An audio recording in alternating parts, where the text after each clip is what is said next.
Кметът на Ямбол беше обвинен в длъжностно престъпление и ощетяване на общинския бюджет с близо 1 400 000 лева в нарушение на законите за общинската собственост, за обществените поръчки, за бюджета и за местното самоуправление и местната администрация. Според прокуратурата, Славов еднолично и без решение на Общинския съвет е назначил управител на Общинското дружество Комунал Универс, а по-късно управителят, отново без санкция на Общинския съвет, подписва договор за учредяване на гражданско дружество с сливенска фирма, в която Славов е имал дял преди да стане кмет на града. А след време същото дружество спечели обществена поръчка за озеленяване и почистване на града за над 3,5 милиона лева. Настоящия съдебен състав с пълно единодушие присъди признава подсъдимия Георги Иванов Славов за невиновен в това, че в периода от месец януари 2008 година до края на месец декември 2010 година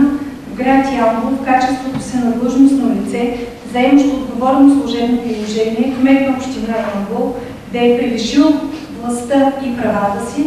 произтичащи от разпоредбите на член 21, алинея 1, точка 9 от Закона за местното самоуправление и местната администрация и на основание член 304 от НПК го оправдава по предявеното му обвинение по член 282, алинея 3 във връзка с алинея 2, във връзка с алинея 1 от Наказателния кодекс. Присъдата подлежи на обжалване и протестиране в 15-дневен срок от днес пред Бургаски апелативен съд. Виждате, че се става присъда, обвинението в целия му обем не е издържало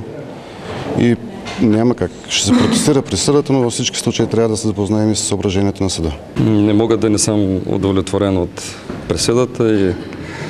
да не изразя благодарност за професионализма на председателя на съдебния състав и на съдебните заседатели,